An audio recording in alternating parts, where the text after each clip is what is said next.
Jai Sairam, welcome back to my channel.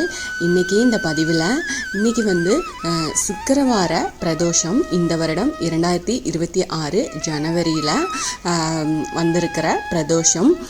இந்த பிரதோஷத்துக்கு நம்மளுடைய கஷ்டங்கள் எல்லாமே தீரணும் அப்படின்னா இந்த பிரதோஷமான இன்னைக்கு நம்ம எந்தெந்த விஷயங்களை கண்டிப்பாக செய்யணும் அப்படின்றத பற்றி இந்த பதிவில் நாம் பார்க்கலாம்.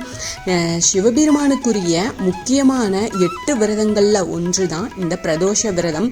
தேவர்கள் சிவபெருமானின் ஆனந்த தாண்டவத்தை கண்டு ரசித்து அவர்களிடம் ஆசிகளையும் வேண்டிய வரங்களையும் பெற்ற நேரமாக இந்த பிரதோஷ நேரம் பார்க்கப்படுது.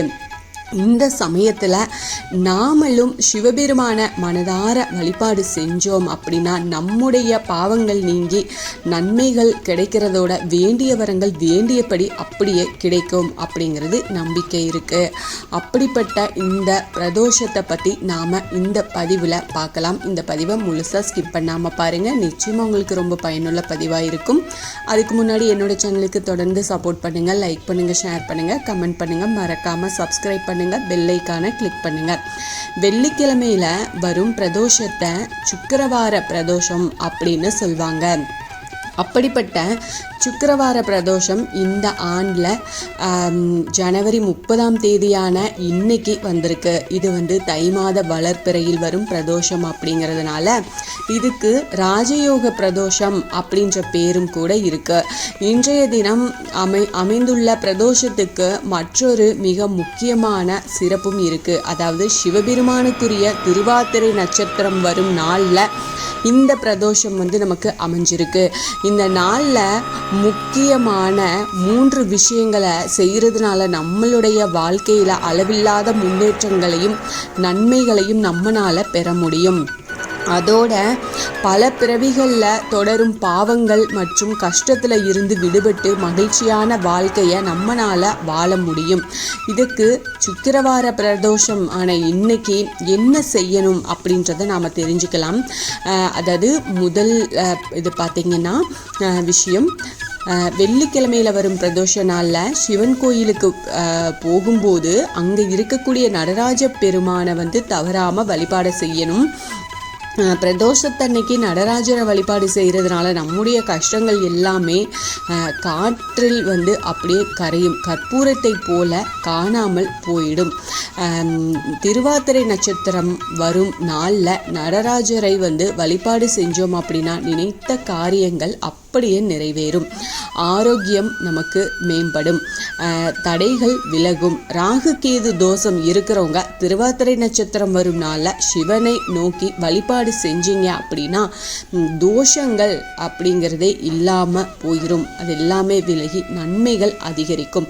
2வது விஷயம், பிரதோஷமான இன்று சிவபெருமான் மற்றும் நந்திக்கு நடைபெறும் அபிஷேகத்துக்கு பால் வாங்கி கொடுக்கலாம்.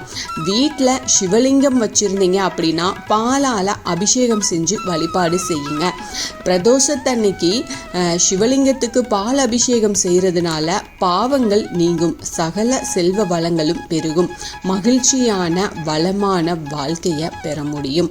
3, அதோட பிரதோஷம் அன்னைக்கு மறக்காமல் குறைஞ்சது 2 பேருக்காவது அன்னதானம் செய்கிறது ரொம்ப நல்லது.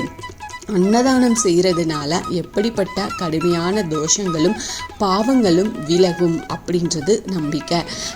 இது சொன்ன இந்த 3 விஷயங்களை செய்ய முடியாட்டினாலும் எது முடியுமோ அதை மட்டுமாவது கண்டிப்பாக செய்யுங்க. குறைந்தபட்சம் ஏதாவது ஒரு விஷயத்தையாவது செய்கிறது நல்ல பலன்களையும் வாழ்க்கையில் நல்ல மாற்றங்களையும் ஏற்றத்தையும் கொடுக்கும்.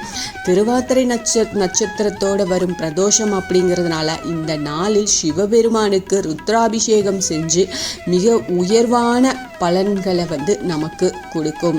அந்த ருத்ராபிஷேகம் வழிபாடு நமக்கு அவ்வளவு பலன் கொடுக்கும். இந்த நாளில் விரதமிருந்து சிவபெருமான வழிபாடு செஞ்சோம் அப்படின்னா திருவாதிரை விரதம் இருந்த பலன், பிரதோஷ விரதம் இருந்த பலன், இரட்டிப்பு பலன்கள் நமக்கு கிடைக்கும்.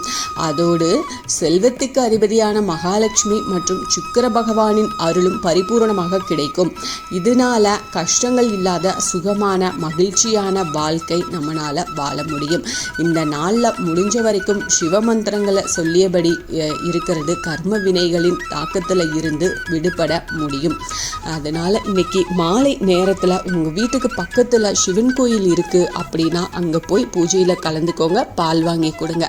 வீட்டில் சிவலிங்கம் வச்சுருந்தீங்க அப்படின்னா ஒரே ஒரு வில்வ இலை வச்சு நீங்கள் வழிபாடு செய்யுங்க. அதுக்கப்புறமா முடிஞ்ச வரைக்கும் பால் அபிஷேகமாவது செய்யுங்க.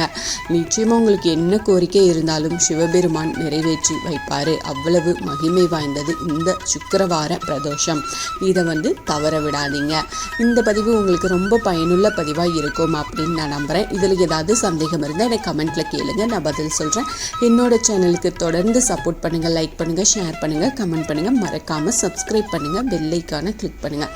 இது போல் எனக்கு தெரிஞ்ச ஆன்மீக பதிவுகளை உங்ககிட்ட நான் ஷேர் பண்ணுறேன். Thank you friends. மீண்டும் அடுத்த பதிவில் சந்திப்போம்.